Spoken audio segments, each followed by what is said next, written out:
Good evening, everybody. This is the Cruiser Chris World Network, and today we're here with Bridget Siljander.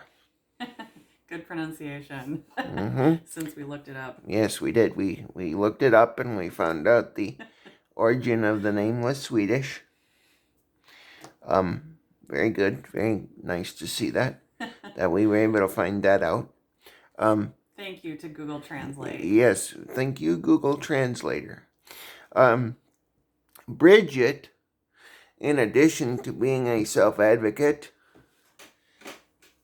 for people with disabilities, community activist, and a business leader in the Twin Cities metro area.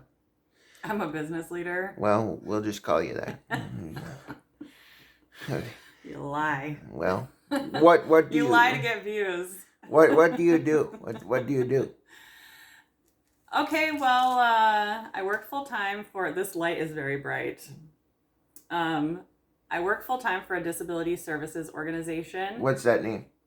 Bridgeway to Independence. I'm the Associate Director of In-Home Services, and we do a variety of in-home supports for people with disabilities. This used to be called Independent Living Services, or ILS, but now it's changed over to individualized home supports, which are within our in-home services. And so we work with in-home support, in-home services coaches. I'm getting all fumbled here. IHS coaches, and we also have an employment program where we have job coaches, and we are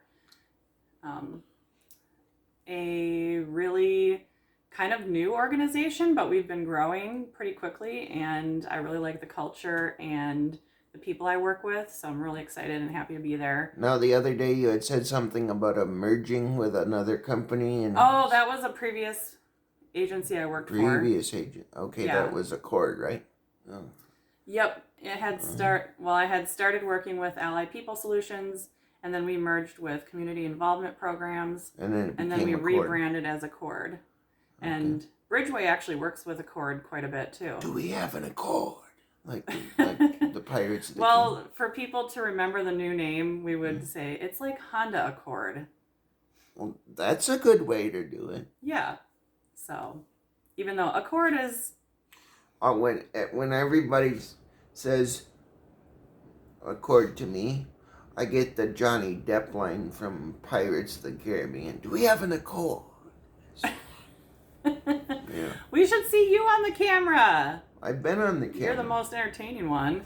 Well, I try. I'm a sit-down stand-up comedian. Yep, I think my friend Mike Patrick used to make a joke like that. Like how he was a sit-down comedian. But he stood up. Rest in power, Mike. I worked as his PCA starting in, I believe it was 1997, pretty sure. And I was pregnant with my daughter at the time, and Mike was a great mentor to me. He was a teacher, or he had been a teacher. When I worked with him, he was a motivational speaker. He would go and talk to students at all these different schools, so we traveled around together a little bit. And Mike was awesome. He did so much. He wrote a book, too. Since we're talking about books, you might want to check out Mike's book. We'll get to that in a moment. Called I Still Believe in Tomorrow. Yes. So we will, is that available on Amazon, by the way? I don't know if you can still get it. I could look it up right now, actually. Okay, well, while you're looking that up, in addition to all the busy work that Bridget fills herself with, she has found time to write a book called 3 Paper Sons. A string of papers. But geez, what? I'm going to show the picture. Take 2. It's fine. Take 2 and action. A string of paper sons. Bloopers not paid for or endorsed by Cruiser Chris World Network.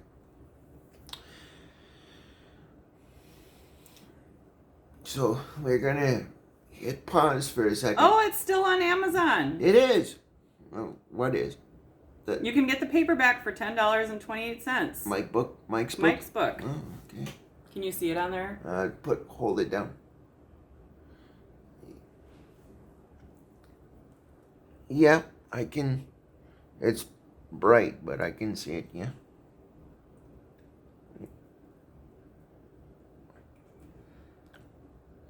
Not sure if that's a better view. Yeah, that's good. Yep, and that's my old pal Mike. I miss Mike. He died a few years ago. He was the best. He was the best. What'd you like about him? Good heart. Funny. Feisty. Can you send me a link to his book, and then we will include a link to his book? Yeah, for sure. And I'll text it to you. Okay. Right now. So your book is called A String of Paper Sons. No, you got it wrong again. Just kidding. Well, I'm so funny. I have not read the book, but you're gonna tell us about the book. Yeah, so what would you like to know? I can show you a picture of my book. Okay.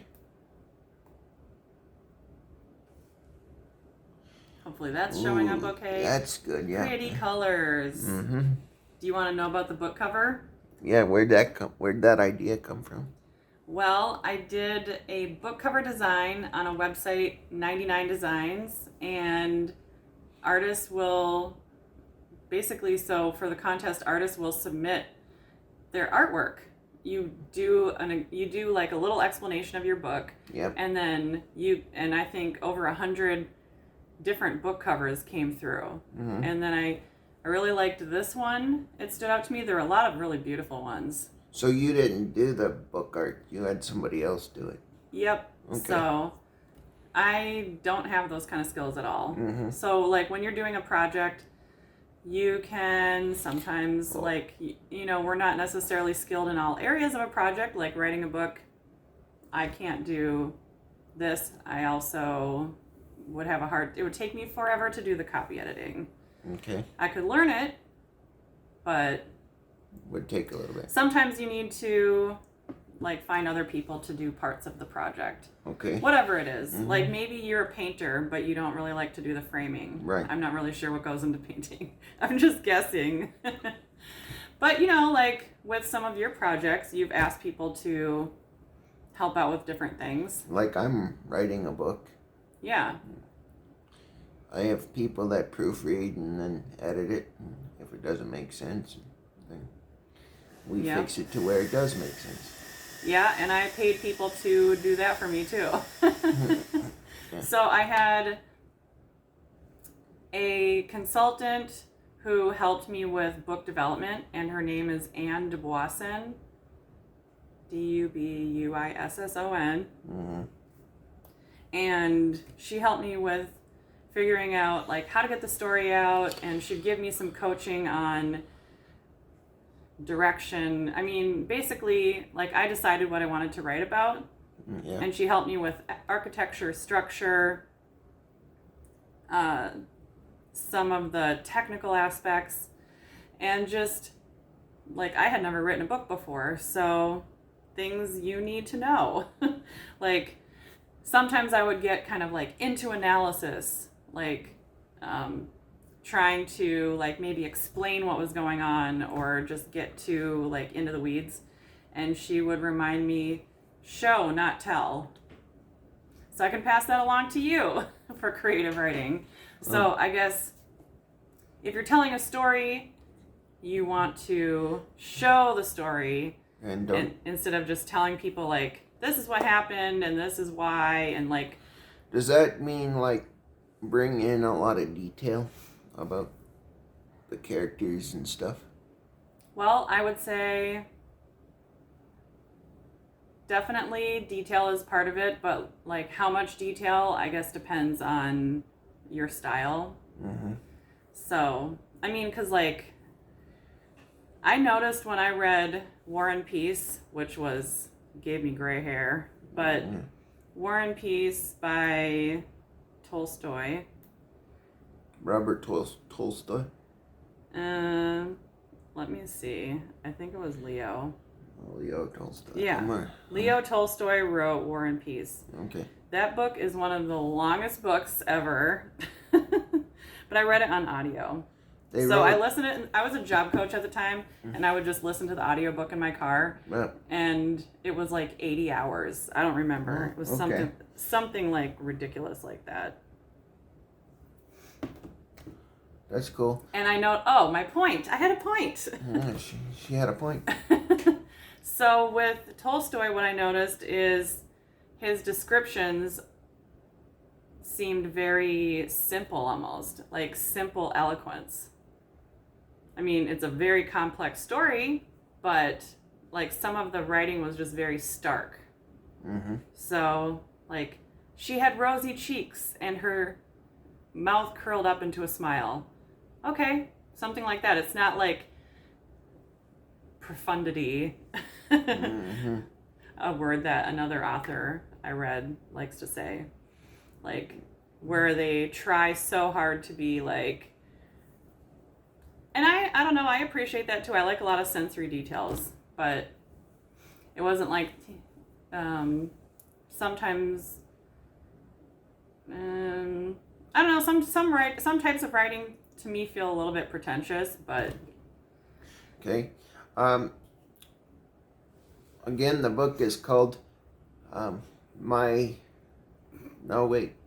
not called A String of Paper Sons. Yeah. Where'd you come up with the title for that? I knew you were going to ask me that because I was just about to answer, and I was like, you should ask me that. So I like mentally, it was a psychic thing. Well, when I was, I'll explain a little bit of the story, but like when I was 18 living in my first apartment in Uptown, I had gone to a party store and I bought this little,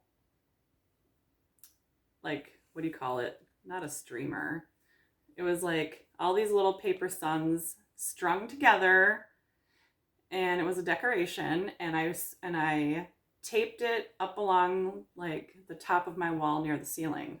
So there was a string of paper suns around the whole perimeter of my apartment, and I was living alone. I had been ostracized by my family. I had left this cult religion I grew up in. I was completely alone, but I had my little paper suns and Little Paper Sons of Positivity. yeah, so, and I also got 2 cats to make me feel less lonely. Mm-hmm. But a string of paper suns for the title represents community. So all of us are like a paper sun, and we're all connected to each other by these little strings. So, and we're paper because a lot of us just, we have our own challenges and struggles, and like being human is fragile in a lot of ways. So like we're all vulnerable, like paper, but we're all connected to each other, and we can all form these strings of paper suns. Okay, are you familiar with motivation and stuff like that? What do you mean? Like, what is the motivation behind you writing the book? Like, what motivated you? Yeah. So I thought about writing this book for a long time because I felt like I wanted to share the story, and hopefully it would be enlightening to see what these experiences are like, because I left a cult religion, and at the time it was very scandalous. Like, people didn't really leave. I was one of the first people to leave, and you should have heard the rumors going around about me. Like, I was a drug dealer because I had a pager. I was also a college student and never around. So like a pager was the only way people could try to contact me. But suddenly I was a drug dealer. So the day of the pager. Yeah, the old days of the pager before cell phones. Mm-hmm. Because I got a cell phone the first time, I want to say like around 2000. Yeah. So, yeah, in my teens, I didn't have a cell phone, but I had a pager. And people said all kinds of horrible things, like I was a slut and probably I was on drugs and drinking and like just a total bad sinner. Mm. But it was hard. Yeah. I mean, I even got kicked out of my parents' house because, like, I was bad influence because I wore makeup. Ooh, that's not. And things like that. And I was kind of becoming rebellious, though, because I was, like, very burned out on, like, being controlled my whole life and being a parent to my younger 12 siblings. Mm-hmm. At the time I left, I think there were 2 more kids who were about to be born, so there were 10 younger siblings, but I did help with the other 2 eventually. Mm-hmm. But yeah, so basically, I leave this cult religion. I'm off on my own, and it was very weird to be totally alone after being in a huge family, always surrounded by so many people. Going to church all the time. So I got these 2 cats, Venus and Freya. Mm-hmm. And I think Venus is the goddess of love and Freya is the goddess of destruction. Perfect name for a cat. Equal opposites. I would have to check the name Freya again, but I think that's what it was. Anyways, so the motivation... Are those people Egyptian gods? I think they are. Possibly. Yeah. I'll have to look into it. But yeah, so I'm like off on my own. I'm 18 years old. I'm like working as a security officer. I get a job at a lens crafters. And those were good jobs. And then I got a job as a PCA. But so basically the summer of 1997 was like my summer of freedom and liberation. The summer of 97. The summer of 97. Oh man, I went out like every day. I partied. So like people said I was this party animal before. Well, they were wrong, but I did actually have like a wild summer. And yeah, then voila, I was pregnant at 18 years old. And I actually wanted a baby because like I think probably because of my loneliness and just being cut off from my whole family and like my entire community, because like being in this cult, we were not allowed to have friends outside of it. We had very limited exposure to mainstream world, so I was just very lonely. I really wanted to have my own baby. And like I had raised all these other babies, so like that was part of my identity. So like I did purposely get pregnant. Yeah. So it didn't really think that through. It wasn't like an oops or anything like that. No. You wanted it. So like. But then I was like, life was like a bigger struggle. But I was like very excited to be a mom. I was like so happy to be pregnant. I just loved my daughter right away. And I would like sing to her, read to her, and everything. Mm-hmm. Well, then she was born 14 weeks premature. Mm-hmm. And she was in an NICU for 3 months. And so there I am, very poor. At this time, I'm a home care worker. I'm a PCA or a home health aide. Doing, home health aide, PCA work. And then I needed public assistance. I needed SNAP. I got my rent paid from a charity. I barely took work off when I had an emergency C-section. Like, both of us almost died. Yeah. But I needed some help. And I was still working. But it was like I went from being this, like, golden child who always helped my family. Like, what a good girl, the oldest child situation, but a super big family of 13 kids. Mm-hmm. 12 or 11 at the time, then 13. My mom had a baby like 6 months before I had my baby. So, were we pregnant? No, we weren't pregnant at the same time. My brother was born like the month before I got pregnant. So we almost were pregnant at the same time. Anyways, like I was an A student. I was like so good. I was such a helper. And then all of a sudden, boom. I mean, well, it happened sort of gradually. Like leaving this cult was a process over a few years. Like first I listened to music, like, ooh, country music. So bad. Like just normal stuff that people do. Like I wanted to wear makeup. I wanted to pluck my eyebrows. Well, see, I overplucked them. But anyway, so like how I was treated was like super good girl to super bad girl, and like poor people get treated like absolute crap. Yeah. There I am standing in welfare lines, trying to get some money for food for myself. I got WIC, so I'm glad there's all these programs. Mm-hmm. I think we need to not stigmatize them, and I think we are potentially moving in that direction. Slowly. But I wanted to show people how we live on trajectories. Like all of us live on these trajectories. So like people looked at me like, oh, you're just some trashy teen single mom. Like, where's your baby daddy? And like, I mean, I'm the one who gets looked at with a side eye, even though what about all these fathers? And like, in those situations, the last thing you really need is for people to be shaming you and treating you like a piece of shit. Like, you need support and love. And also for your motherhood or parenthood to be celebrated, just like anybody else. Just because I was young. I mean, I loved my daughter. I was a good mom. Still am a good mom.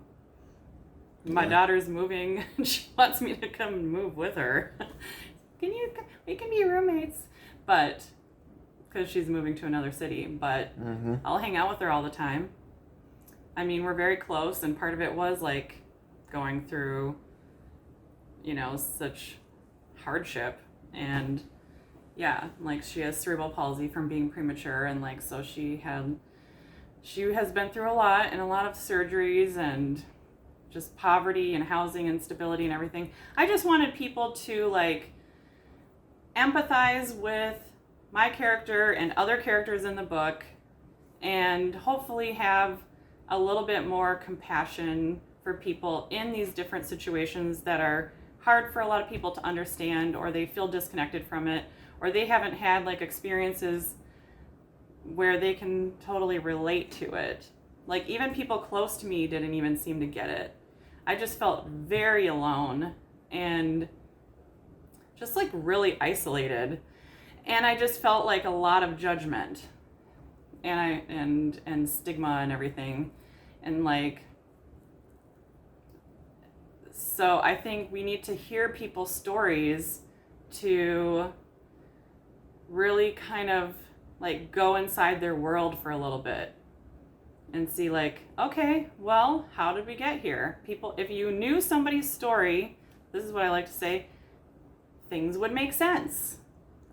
Maybe make sense more than they do. Yeah. But I mean, people could read the book and see it's not just about me. It's about like all these people I met along the way in my story, like Mike Patrick, who I worked for he was one of the first people I worked with when I was a home health aide.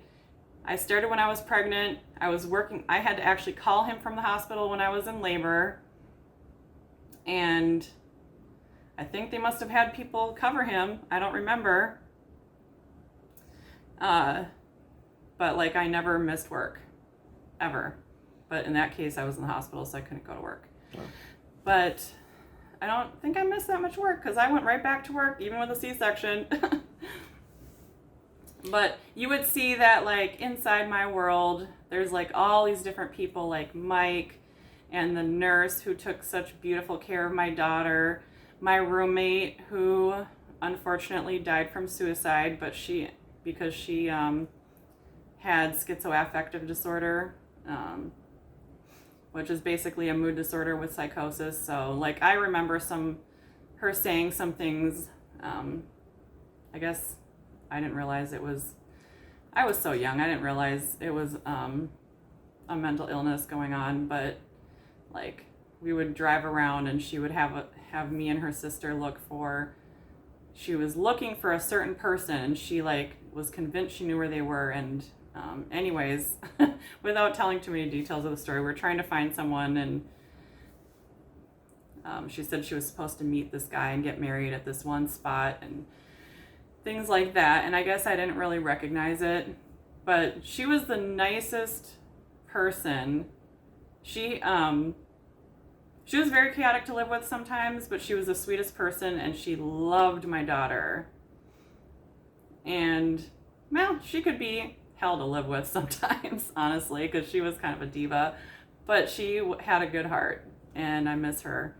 I have some pictures of her with my daughter, too, like with flowers and just, she loved to dress my daughter up in princess clothes and stuff like that, because she was kind of a princess herself. Mm-hmm.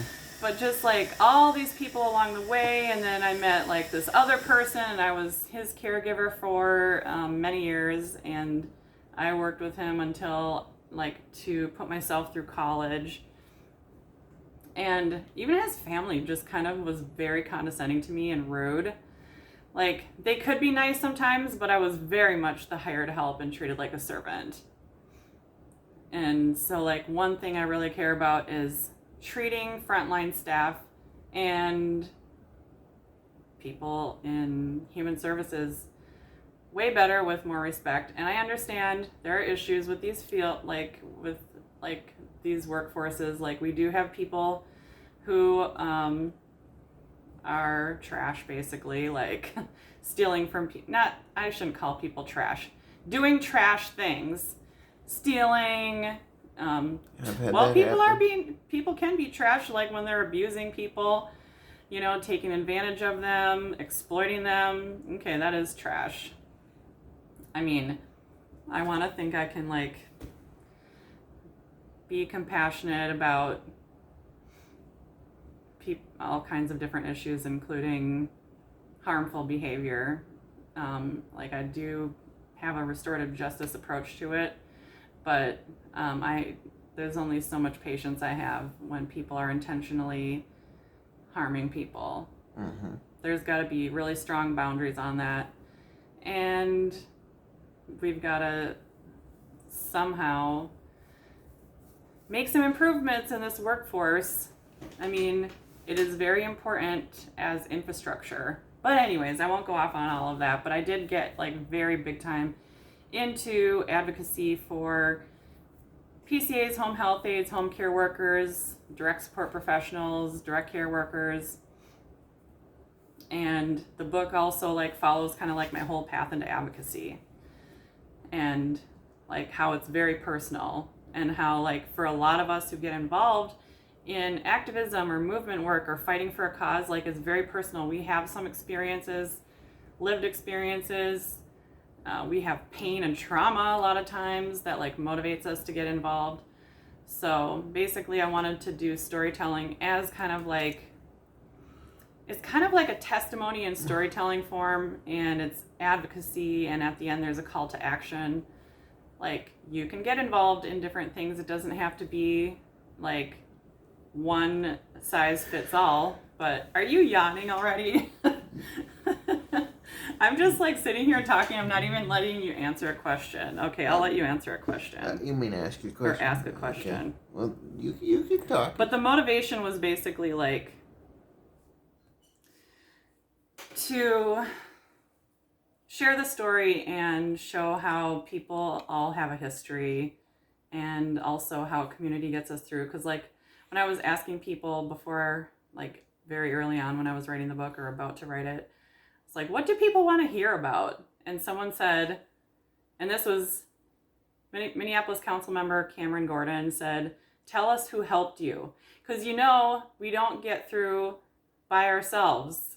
Everything is within community. I get by with a little help from my friends, as the Beatles once said. Yep, that's right. That is so true. Mm-hmm. And we need to have more support. I'm not saying it's okay that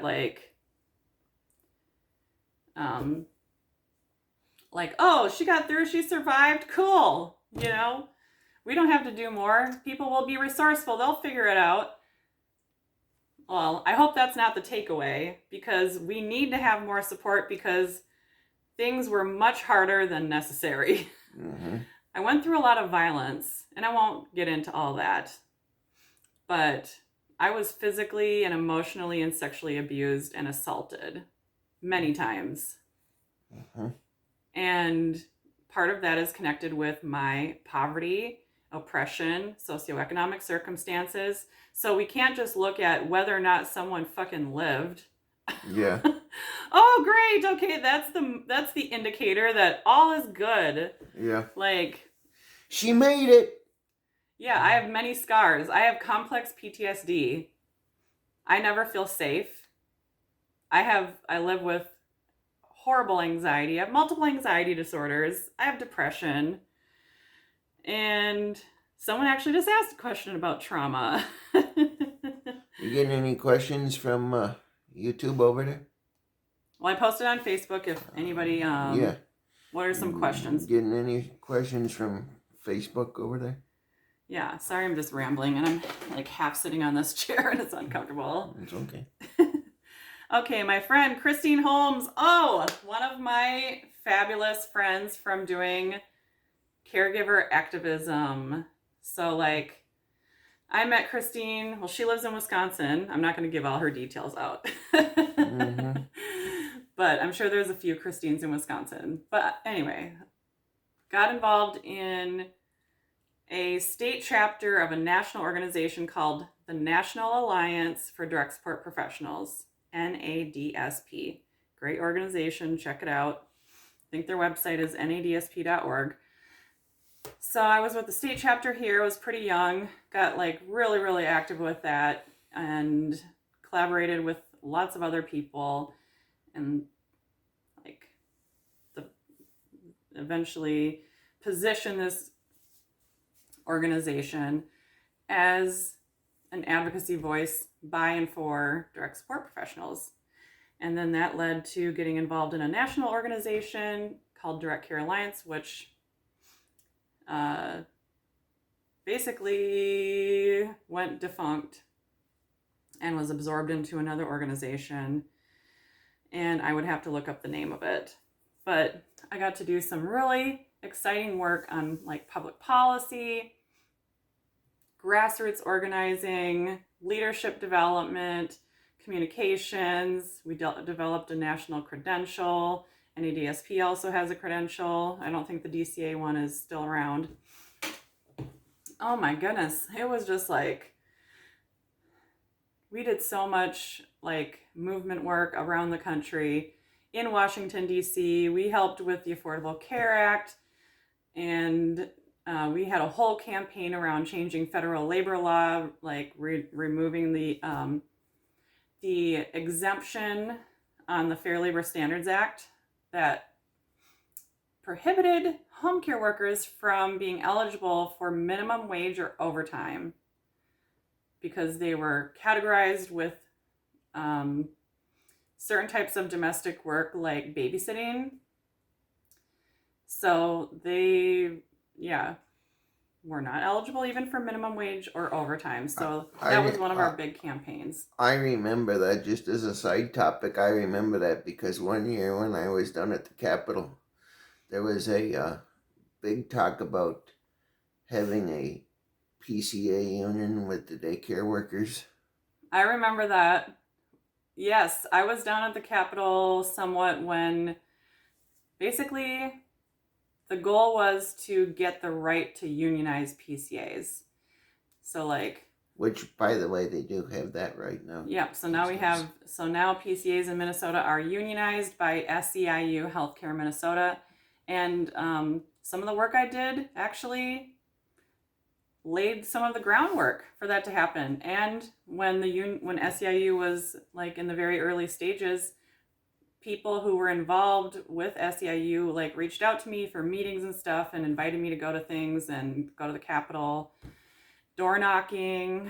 I have a picture of me at an SEIU office, like doing the whole Rosie Riveter thing. Yeah, the muscles. So, like, I do feel like I definitely did contribute to PCAs getting organized. And there are other stakeholders, too. There have been lots of advocates on these issues for quite some time. So, it's never one person or one group, like, but I do think getting PCAs unionized, I think SEIU has been really successful at that. And they have built upon work that other people have done. But, you know, now we've had this wage increase, which we could have only dreamed about. And now I don't remember when it goes into effect, but it's over $14 an hour. When does that go into effect? Well, actually, I would have to double check. Because last I heard, Bridget, they were increasing wages for PCAs, but only during the pandemic. Yeah, there was that, but they also got just like a regular wage increase. Did they? I believe so. Okay. But we could double check that. Bridget's going to check all this information, and the information on that will be in the description. But what do you think? What do you think you growing up and maturing through your younger years up till now has taught you to write the book, to help you write the book, if that makes sense? Well, I mean, always as a kid, I loved writing and wanted to be an author. Okay. So I guess that was just something I was always interested in. And I would write these, you know, little kids' books, like little stories with like illustrations. And I still have some of my old books I wrote. And I loved reading. I mean, I wasn't allowed to watch television or videos or go to movies or plays or theater or music or shows. I couldn't listen to mainstream music. I couldn't do all these things, but I could read. So I read all the time. Mm-hmm. Loved Nancy Drew, mystery stories, Babysitter's Club. What else did I read? Sweet Valley High. Oh my gosh, I just read everything. A lot of like outdoorsy stuff, like Where the Red Fern Grows and My Side of the Mountain. I mean, I was just very into adventure and like outdoors, and I used to go cross country skiing and make forts outside, stuff like that. So Yeah. Not everybody's interested in writing, so I mean, but there are different ways of sharing your experiences, and you don't necessarily need to share your own story to do it. You could just like share your input that's based on lived experience without specifically referencing your own life. Mm-hmm.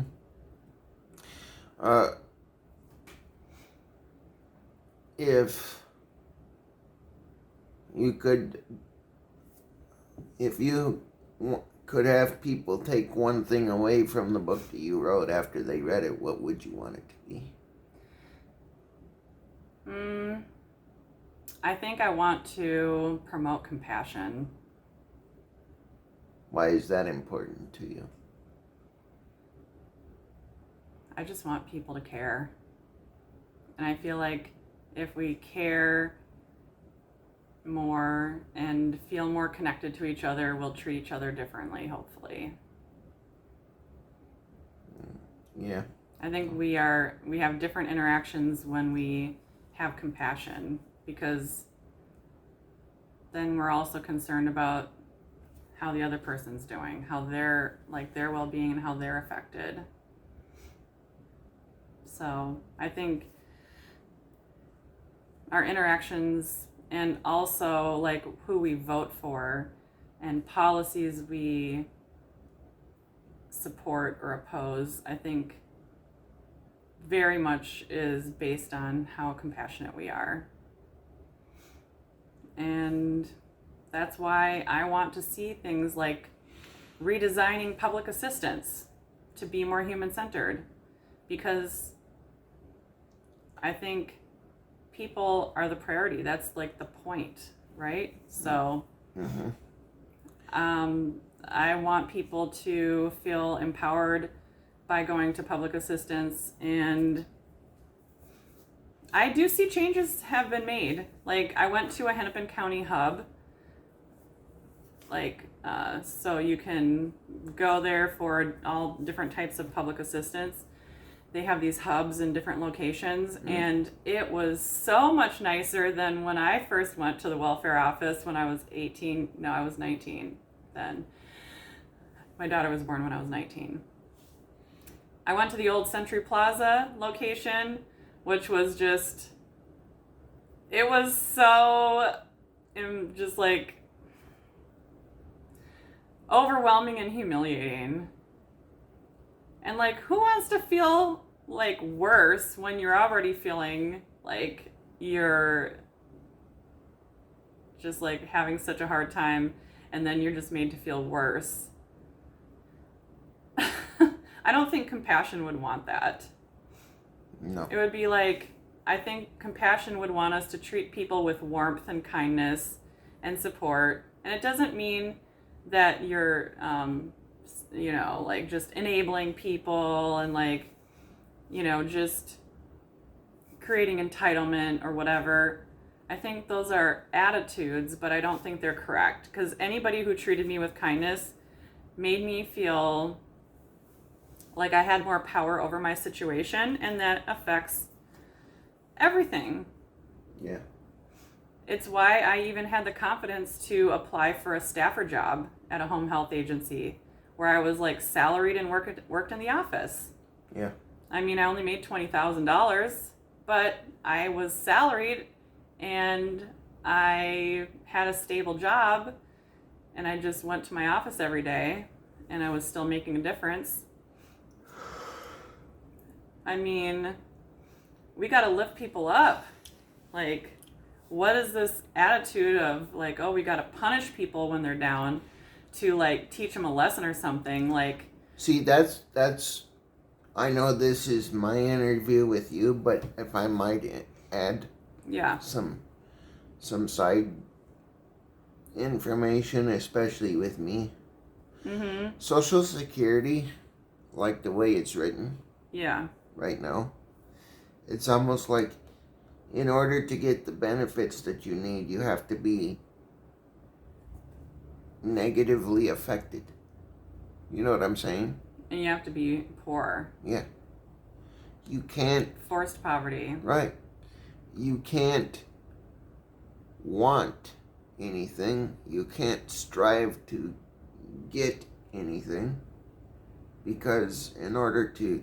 If you have anything over a certain amount of money, it gets taken away.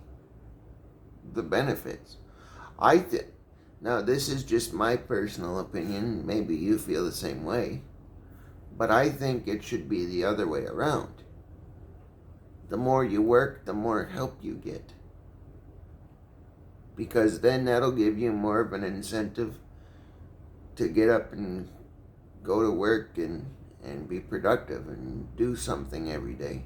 And I think people would feel better because of it, Yeah, I think that's a good idea. So, but that's my personal opinion. I don't know if you, what do you think on that? I think, well, there is Ticket to Work, which is a Social Security program. And I would have to look it up to refresh my memory on it, because it was a few years ago I went through training on it. But what the message generally from like vocational rehab and from Social Security is that work does pay. Like, you are better off if you work than if you don't work, up until a certain point, because there are income and asset limits. So like with SSI, I don't remember I would have to look it up. It's different for SSI versus SSDI. Yeah. But like SSI, you can't have more than $2,000 in assets. So you can't really ever save up for anything. I mean, $2,000 is not that much money. That's all you can have. And that includes all your assets. That's not just like cash in the bank. Right. That's like your car, your if you, vehicle. yeah. You can't have a home. You know, you can't have investments. Nada. So, you know, work does pay up to a certain point, but you're not ever able to save more than $2,000. And once you hit that income limit for the month, you can't work more than that. So people can only work part-time. Yeah. And so, like, maybe instead of $700 a month, you're making like $1,000 a month, which is better. But I mean, people need more than that. I mean, life is expensive. My rent is about $1,000. Yeah. And I live in a small studio in a poor neighborhood. And it's not cheap. It's not cheap to live. Because I pay for a garage spot, which is $100 a month, because otherwise my car will get vandalized again. You've been vandalized before? Multiple times, and it cost me about $3,000 in the last year. Really? Yep. Wow. Mm-hmm. On Christmas Day, even, like someone had been messing with my car. The whole, there was like a whole pipe system that literally fell out of the car into the street as I was taking Christmas dinner to my daughter. Yeah. And so I stopped the car, and I'm like dragging this big old pipe. Exhaust pipe. It was everything. Yeah. Like, it was heavy, like dragging this whole pipe setup, like just to get it off to the side of the road. It's in a busy intersection in Minneapolis. And then someone starts yelling at me for being parked in front of the bus stop or too close to the bus stop. I'm like, come on, people. Do you see what's going on here? Literally, my car just fell apart in the street. I'll see compassion. Maybe they're having a bad day and they're annoyed, but just slow your roll for a minute, because my car just fell apart and it's Christmas. And you know what? I drove to my daughter's house anyways. My car still functioned somehow. Yeah. Oh, and on the way out to the car, my rolling cart, a little rolling cart, the wheel fell off. And I had to chase all the parts down in the street, in the snow. Oh, man. I don't mean to. And then my car fell apart, and then I drove it anyways, and it was super loud. Yeah. Yeah. There's no pipes. Yeah. And, I did make it over there and give her the food and her poinsettia and her present. And I went home, and I don't remember what else I did after that. Mm-hmm. But I was like, I can't keep paying this kind of money when my catalytic converter gets stolen. And who knows what people are doing to my car. One day I thought I was about to get carjacked because I just got out of my car one day and someone got in my face. And then a whole group of people playing ball ran down the street, and they were like, oh, it's your lucky day. They saved you, from getting murdered right now. And I was like, oh my goodness, I can't park on the street anymore. So I pay the extra $100 a month. It's a lot. But they know they can charge us because, your car is not safe out there. And also when we get snow, with all the snow emergencies, you got to move your car, constantly for the plows. Anyways, stuff like that, they get you because they can. Yep. And so they gouge you then. But if you could say one thing to state and local officials or federal government officials to make things better. Oh, I could have a long list. Well, okay. Give me First of all, give me 3. Only 3. I just graduated from top 3. I just graduated from, see where my life has led me. I just graduated with a master's degree in public affairs from the University of Minnesota Humphrey School, which is a very prestigious school, a top 10 public policy school in the country. I mean, it's internationally known too. We have students who come from all over the world. And it is a very good school. Got involved in student activism there on anti-racism and expanding more space for disability. Mm-hmm. So all these experiences in my life led me to policy school. Yeah. And what I'm really passionate about is consulting with communities who are most affected by issues or potentially from policy decisions.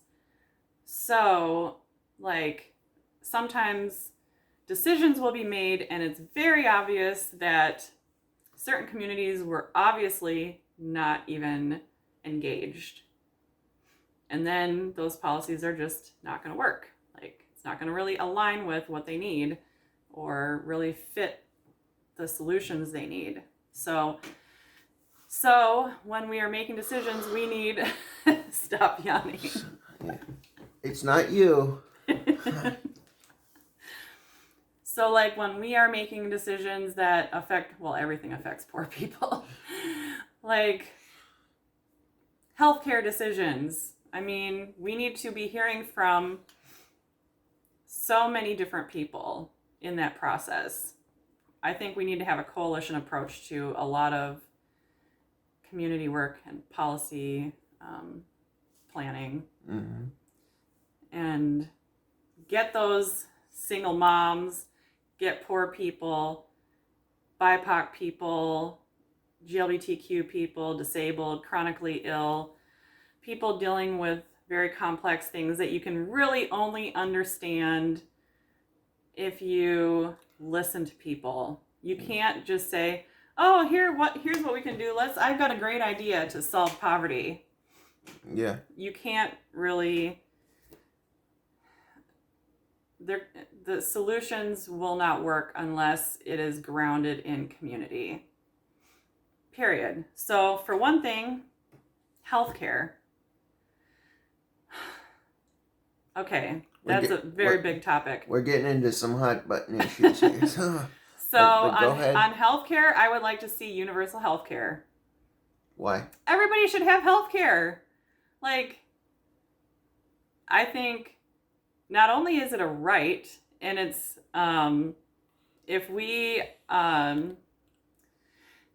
think like we're such a prosperous nation, people should at least have healthcare.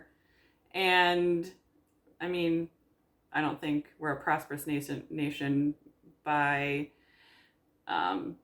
many people's standards, like, because our priorities are whack. But policies typically benefit those with power. Yes. So we need to change things so that people with the least power are being centered. How would you do that? Well, engage them, listen to them, have them work together to figure out the solutions. Not like these people in power saying, oh, here's what we think the solution is for you, and they don't know what the fuck they're doing. Yeah. Are you saying that basically, instead of somebody from behind four walls saying, this is the solution that I think works for you. Yeah. Go out and talk to people. Yep. Go talk to people and have those hard conversations and let people challenge you and not agree with you and tell you what you don't want to hear. So it's the hard work. It's the messy work, and it's the necessary work to actually have solutions that communities want. And communities are not like monolithic. In every community, there's so much diversity. You really have to know the community. You can't just like have like a small group of privileged people decide like what should be done, because it won't work then. And it may actually harm people, and it usually does. So like healthcare, yeah. Everyone should have access to healthcare.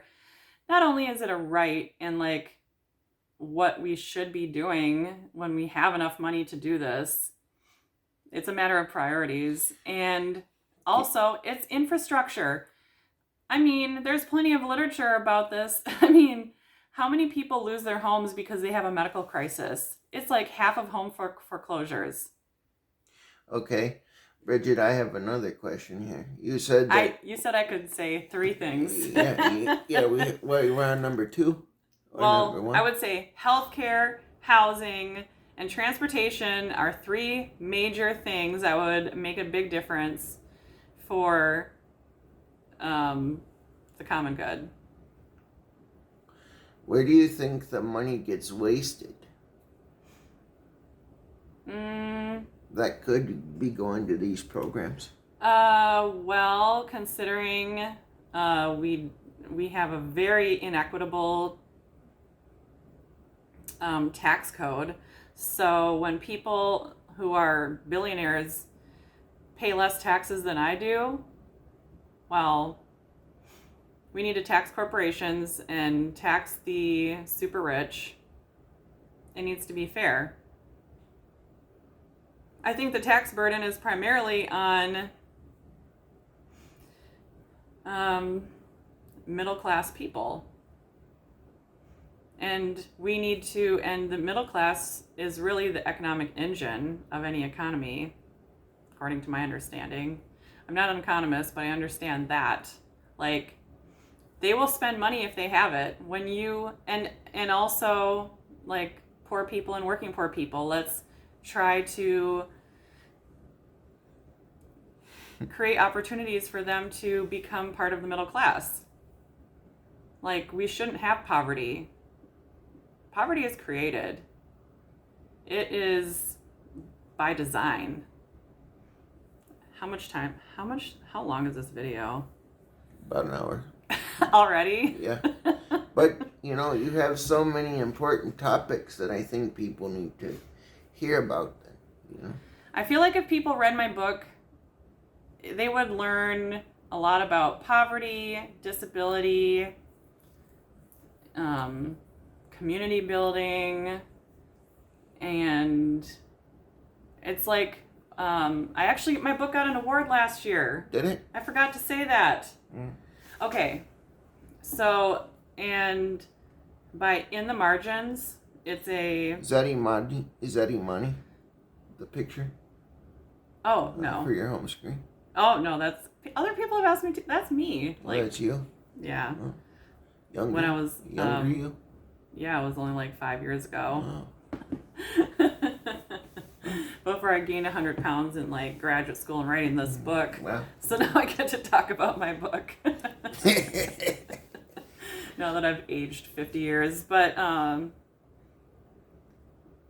yeah, so In the Margins is a group of librarians who work with at-risk youth, and it's also at-risk youth, and I hope that is the proper term. And that's the selection committee. Mm-hmm. So I sent a bunch of books to the selection committee, and then a whole bunch of them for the youth who also are part of that. And some of them may be incarcerated, so the books had to be, I think, paperback. And so I'm really proud that youth, like I used to be, were part of deciding who would get the awards. And it was a list. So I'm on the nonprofit list for 2020. And then I can't remember how many, but check out the other books on there too. Those, I want to read them. Now that I'm done with grad school, I want to go through and read every single book on there. My Goodreads list is so long. But anyway, they pick books that contribute to literature for at-risk youth, like street life, drug dealing, incarceration, getting in all kinds of trouble. I mean, just different struggles. I mean, I struggled with my mental health. I was a wild child for a while.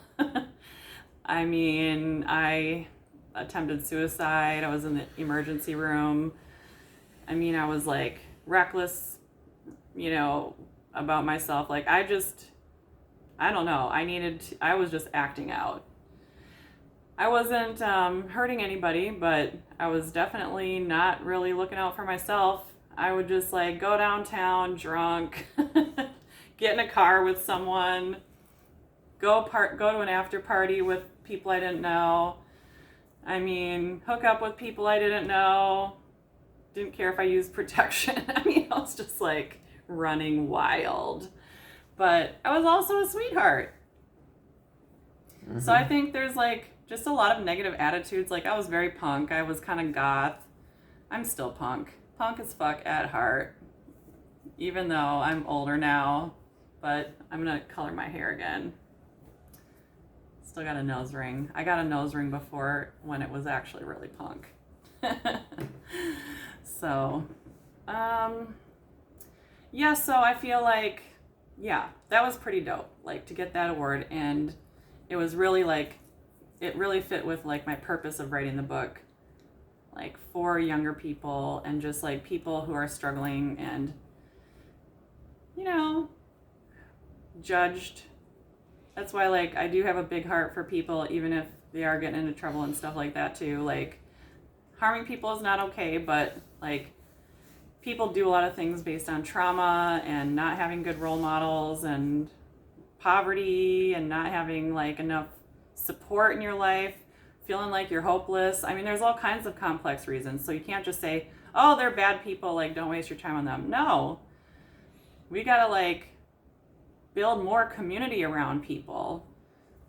So anyway, I mean, I'm just all about, like, building community, restorative justice, and all of that, even though, yes, I've been through a lot and I've been hurt a lot. But I also have compassion for people who have harmed me, even if I don't want them in my life. I do think that, you know, we need to, like, if we have stronger, healthier, happier communities, like, we'll just have different, healthier, nicer interactions with each other. Anyways, I'm rambling, but okay, so. Do you have more questions? My friend Christine says, I think I would ask you at what age did you realize you did not want to be part of the religion that your family was involved in, and also what was your initial trigger to make you want to leave? Then did you just walk back or just walk away, or did people try and get you back? And by the way, I thought your book was really well done and was gritty. It was real, and I enjoyed it, except for all the times I cried for you and Imani. Oh, no. I'm going to go close the door real quick in the bathroom. So Okay. Just keep talking. Okay, well, I have no problem with that, apparently. Hopefully this is interesting.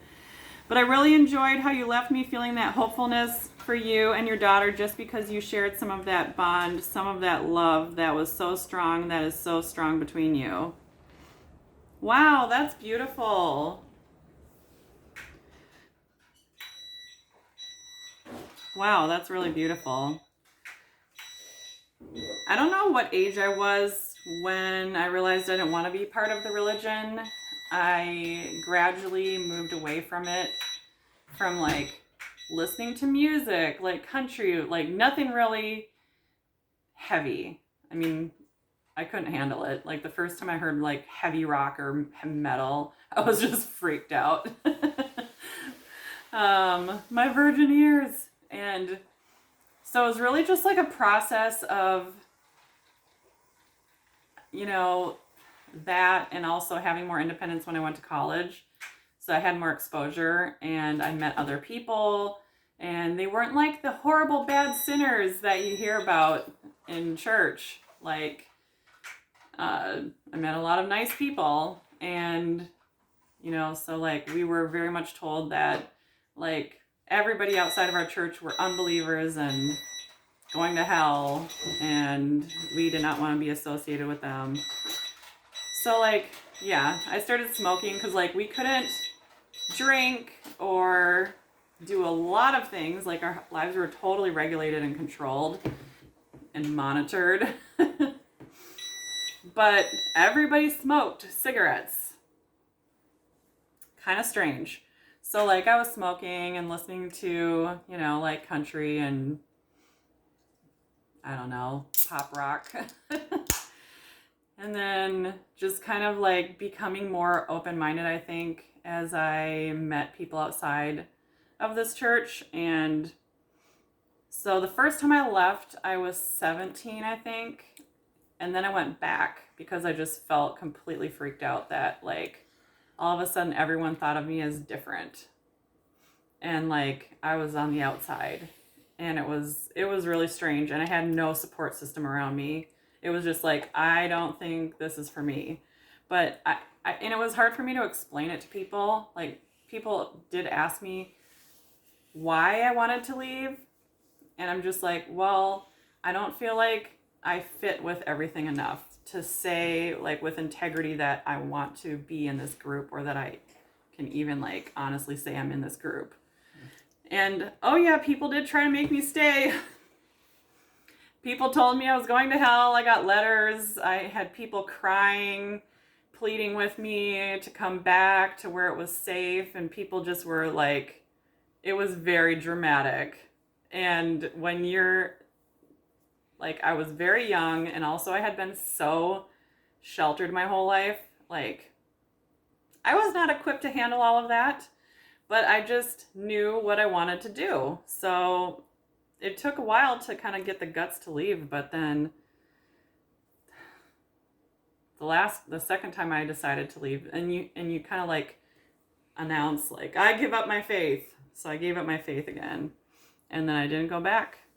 And then I moved to Minneapolis and got to be myself and be queer and not worry about it. And I mean, not that I didn't worry about, like, I did worry about what my family thought, but I wasn't surrounded by so much control, and I could go out with a purple club wig on and dance with drag queens and live my best queer life. And, you know, like, I still felt very guilty that I left my siblings behind. I felt like shit about that because I felt like I abandoned them. Mm-hmm. So, like, an 18-year-old should not have to worry about that. Like, but that was the responsibility that was put on me. Yeah. And I think, honestly, like, having mental health breakdowns helped me to leave, because I think I was so miserable, and it kind of, I don't know, I just had, like, a lot of reckoning, honestly, through all my mental health breakdowns. Mm-hmm. Let's see, what else? While you're reading the other question, or another question from somebody else, I'm just going to say to people, these are Bridget's thoughts, okay?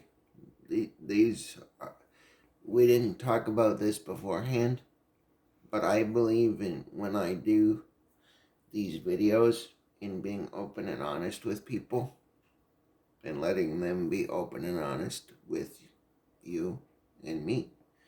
So these are Bridget's thoughts. I'm not coaching her on what to say. These are her own, and that's how it is. Thank you, Chris. I appreciate having the space for that. And even if you did try to coach me, do you think I'm really going to listen? No. But I want to make very clear, because people are like, she swears a lot, you know, and I'm like... Who says that? Well, a friend of mine that was on yesterday, or that saw the video from the other night, you know. Your friend thought that was swearing a lot? Yeah. When I was on your video the other day? Yep. Oh, honey, I'm holding back. Yeah. Yeah. I cuss way more than this. But I'm just saying, this is Bridget's thing on the Cruiser Chris World Network. These are her thoughts, her opinions, her feelings, and I want to give her the space to share that. Yeah. What do you hope, if somebody was to watch this video, what do you hope, what do you want your message to be? I'm just sharing a little bit of some of my story, but it's more than just my story. It's about these bigger themes of disability, poverty, hope, community, and I'm not going to say the word resilience, because I am so damn sick of people saying how resilient I am when... You're a fighter. I mean, I appreciate the good intention, but it's like, I would rather have had a nicer life than the one I had than to have to be resilient. Like, I'm tired. I'm surprised I'm alive still because of all the stress and shit I've been through. Mm-hmm. So I didn't want to be resilient. I wanted to actually have a good life and enjoy time with my daughter more instead of running around to 3 or 4 jobs to the point I never slept in the first few years. Like maybe a couple hours a night. I even tried working 24-hour shifts. That was fun. Yeah. So no, I'd rather not be resilient. I'd rather actually get some sleep and play with my baby. Let's see. Well, my friend Christine talks about hopefulness because of our strong bond. Yeah. And other people have commented on the strong bond I have with my daughter and like how my daughter was like my North Star. Because I think I saw my daughter as my whole purpose in life. I wanted her to have a good life. I didn't want her to go through what I had been through. And I would do anything for my daughter. And it's still like that, and she's 23 years old. So I feel like I have accomplished a lot more in my life than I would have had I not had her. So she deserved a lot better, though, than poverty and moving around and chaos. And I mean, I was a good mom, still am a good mom, but we were in a lot of difficult situations. And, you know, when you're poor, it's not just the poverty, it's all these other situations that happen because of your situation. So, I mean, not getting child support and having to rent we had at one time to rent a closet in an old farmhouse, and this guy would get drunk and try to beat my door down in the night. You lived in a closet? We literally lived in a closet on a crib mattress on the floor. Yeah. Ladies and gentlemen, that is struggles. And it's like, well, my daughter deserved better than that. And to have this freak banging on the door, so I had to like block the door so he couldn't get in. I didn't know what he was going to do. So, while you're looking up for other questions, can I ask you another question? Yeah. Okay. Do all of the people that say they should be entitled to these to handouts from the government? What obviously Good way. That is a very loaded way of asking that question. But that's how people say it, though. That's how they characterize it. Yeah, but you didn't get handouts. You know. I don't see them as handouts, though. But I mean, what I'm basically saying is, you had to work for what you got. All of these people, there are other people that are in today's society that say the government should just hand me things or give me things for free, and I shouldn't have to do anything to get them. What do you say to that? I mean, there's a lot of rhetoric. So, I mean, what I think we should do with public assistance is redesign it so it is more human-centered. Yes, we still need accountability. And yes, we want to make sure that we're actually addressing the needs of the person or the family. I've done quite a bit of research on this, and poverty numbers have not improved much in like the last 50 years.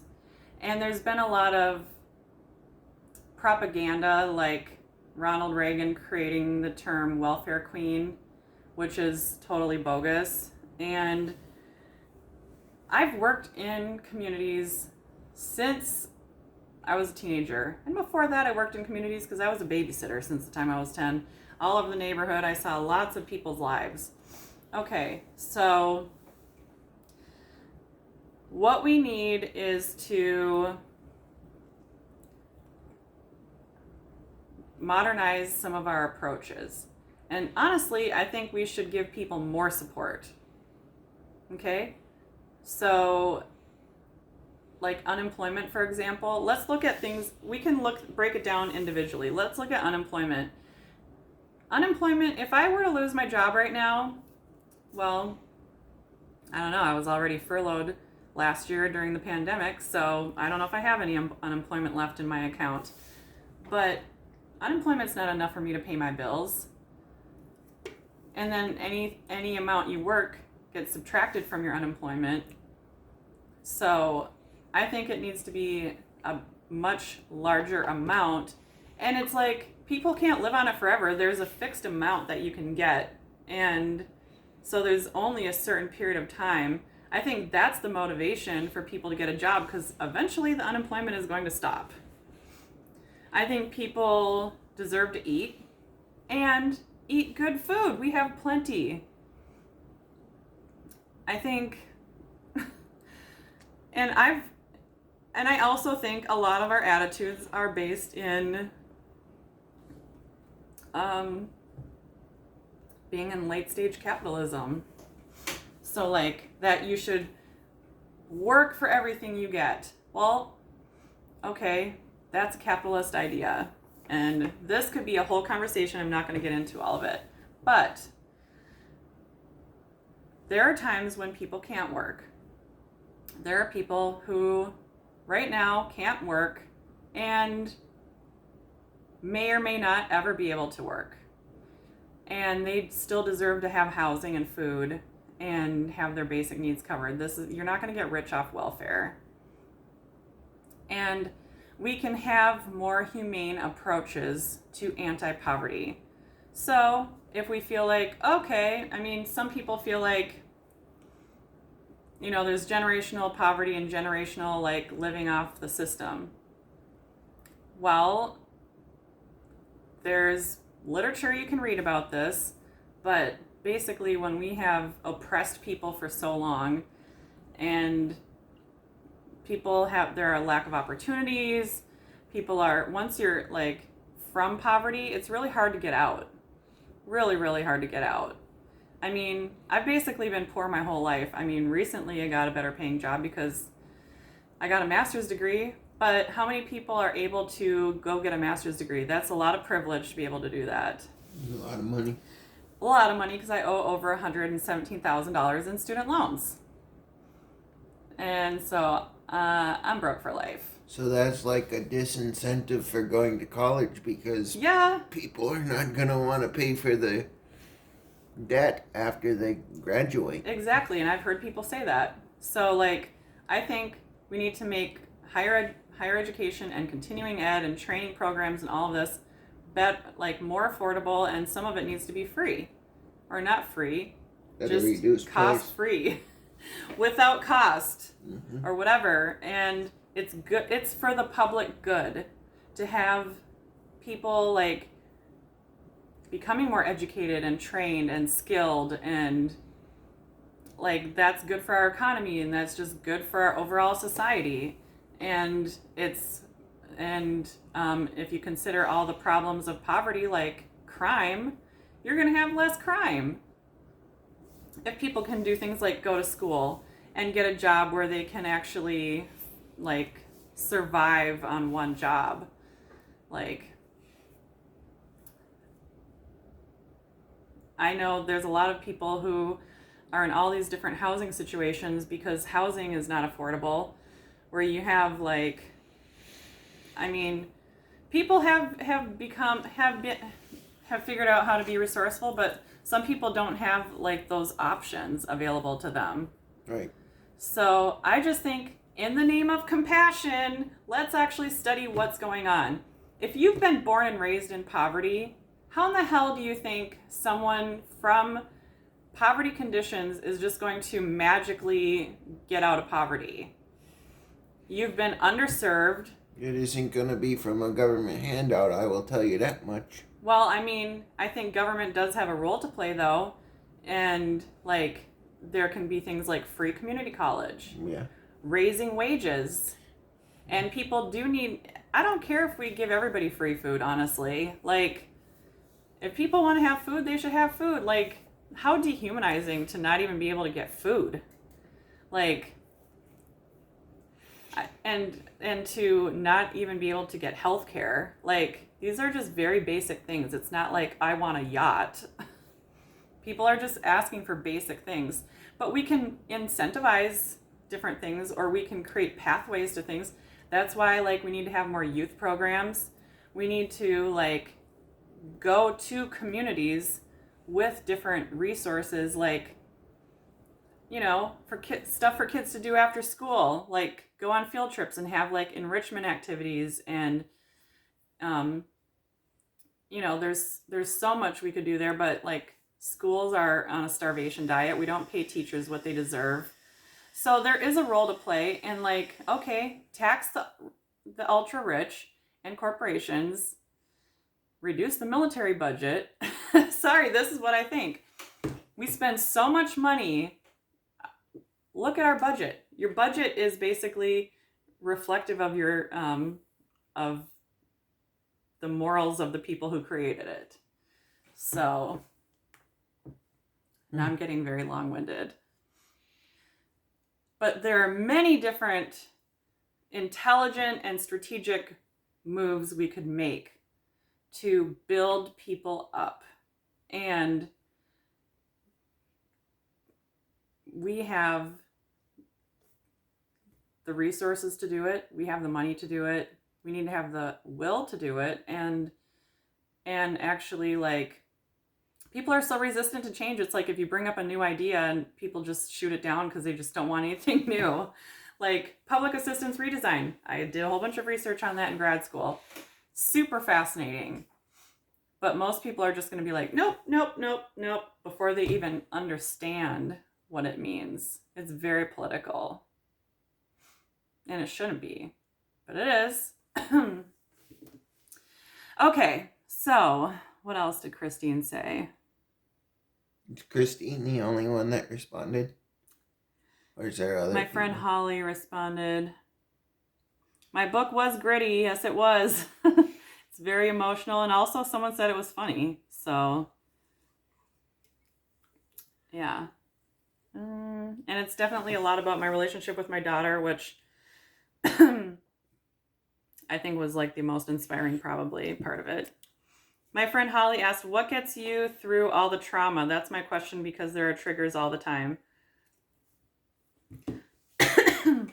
Oh my goodness, I was talking about the trauma. Okay, I might be running low on battery here. Oh, so did it stop? No, but the light turned off. Oh, okay, so now I'm sitting in the dark. But we can still see it. Okay, so what gets me through all the trauma? Honestly, reaching out to community. Facebook. I'll post about stuff and people will like start the whole conversation. I honestly love Facebook so much. There are things I don't like about it sometimes, but how I work through my trauma. I mean, I've been going to therapy on and off for many years. Since my first suicide attempt when I was probably like 15, 14. I'm gonna go grab a portable power bank, but keep talking. Oh, okay. I don't know if I have like one way of getting through trauma, but I do feel like I verbally process. Case in point, this video. But I talk through things. I also spend a lot of time reflecting and learning about trauma and learning and just like gaining more language to talk about experiences. Because like when I was young, I just didn't have access to a lot of language around my experiences. I was just talking to someone about this today. My throat's getting dry. How like as a young autistic person, I didn't know I was masking. Yes, I'm autistic. I think that's also like people saw me as more vulnerable, and I think that's part of why I've been targeted so much. But having more language and just like exploring trauma and like everything. One of my someone I know from school said basically everything happens within community, and that is so true. So exploring and trying to understand, and also being open to hearing how I impact people. I think that's also important. And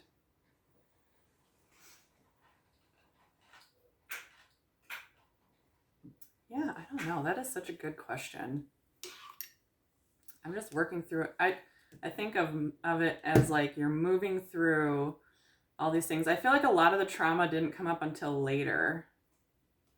Because I think I was just like going all the time and didn't really, I mean, it was still affecting me, but I didn't really like think about it a lot.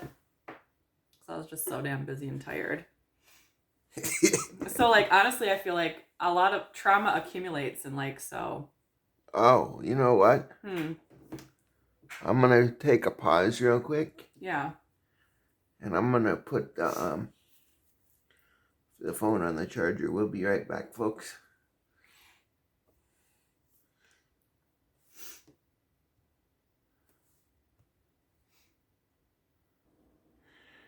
Okay, guys, we're back. And this is Cruiser Chris again. I'm going to let Bridget finish up with a few more thoughts that she has. And then I'm going to tell you where you can go get her book. Go ahead. Alrighty. Thank you, Chris. I found that you can still get my book on Barnes & Noble online. It's $19.95 on there, and it's 326 pages. And it also should be available online through local booksellers.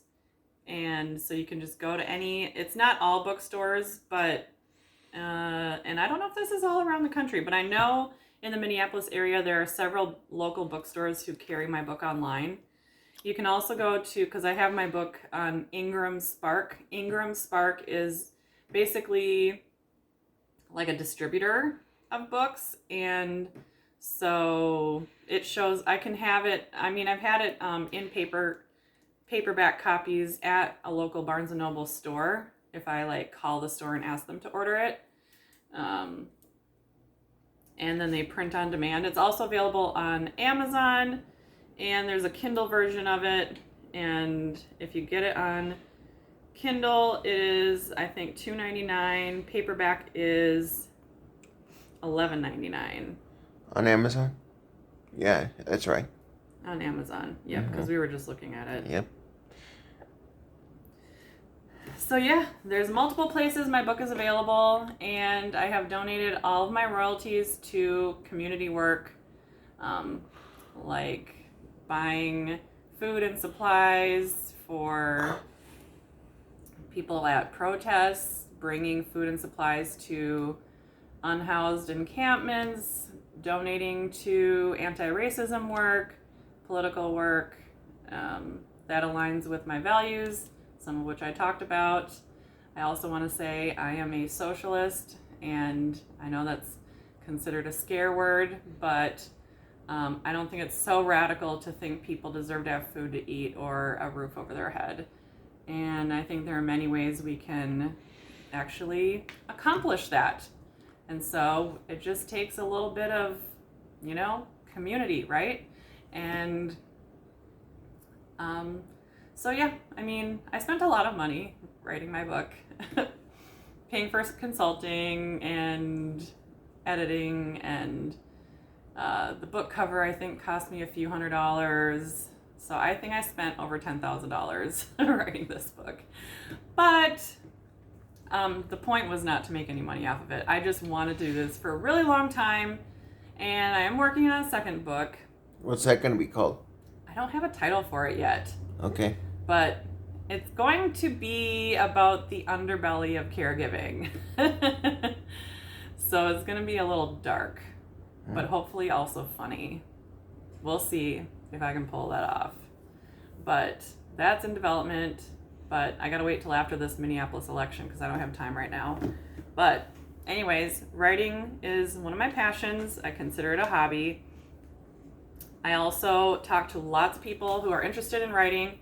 So if you're interested in writing a book, whatever it is, whether it's a memoir or anything else, hit me up. I love talking to people about writing. I think we need to be less like elitist about it and act like, oh, you need to be a good writer to be able to do that. I mean, parts of my book, I'm like, I don't know, that's not my best writing, but you know what?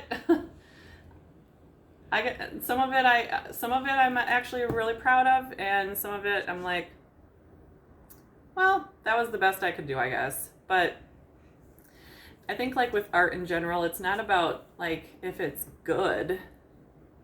I think like that's a whole other capitalist standard, I think. Mm-hmm. I think art serves so many purposes, and it's it adds richness to life and the human experience and its expression and thought-provoking, and I think everyone has a right to do art, whether it's writing, painting, drawing, performance, singing, music, whatever it is. I just wish we would I don't know, just be more liberated about it, because many of us feel like, oh, I don't know, I can't do that. There is also lots of ways to plug into community and get help with stuff, like take classes, or I reached out. I mean, not everybody can pay for consulting like that, but you can share your writing with other people and they can give you feedback, and there's just lots of ways. I want to learn how to actually, I want to take some piano lessons. You do? Yeah, I play a little bit by ear, I took a couple lessons as a child, and then we moved, and then I just never took lessons again. My sister is actually a really good pianist, amazing. She's self-taught. But okay, I'm sure I'm not going to be playing in any concerts, but you know what? I have a keyboard, and if I enjoy it, hey, and maybe I would play for some other people if they're not too picky of an audience. Maybe I could play my keyboard for you, Chris. And the Cruiser Chris World Network. Yep. I like to play Broadway songs like Andrew Lloyd Webber. Mm. Anyways, or Christmas songs. Or just make up something I tried to actually learn an Adele song, but Hello? I don't remember which one it was. Someone Like You. I wanted to learn how to play Someone Like You. Anyways, yeah. If you want to talk about writing, advocacy, whatever, I always love conversation. I swear I won't talk the whole time. The light turned back on. So, we will include links to get to Bridget's book in the description box.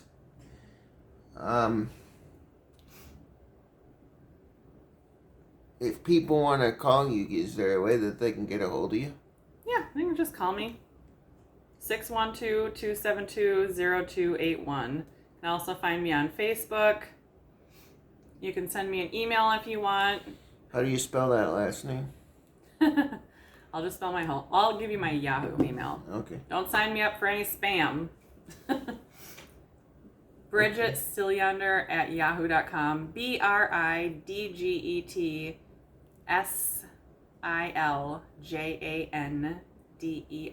at yahoo.com. Okay. Well, thank you, Bridget, for making your now second appearance on the Cruiser Chris World Network. Thank you, Chris. It's always fun. You're a great host, by the way. You should, honestly, you could have a talk show. I mean, you are kind of doing a talk show, but Well, I have been told that I have skills. Yeah, you're a good host. So I think you should keep doing interviews. I would love to see who you have on your show. Yeah. We'll talk more about that. Yeah, because I'm sure the world could be my oyster, as they say. Yep. So for sure. This has been a presentation of the Cruiser Chris World Network. We know that these interviews are kind of long, but I kind of like doing long form interviews because it gives people an opportunity to see who people really are. So if you like what you see, please like, subscribe, and share. Leave an organic comment. And if you have any questions for Bridget, leave them in the comment section, and we will get those questions to Bridget, and maybe she will come back for another interview. Thank you, and have a good day. Like, subscribe, and share, and help show us that you care. This is the Cruiser Chris World Network.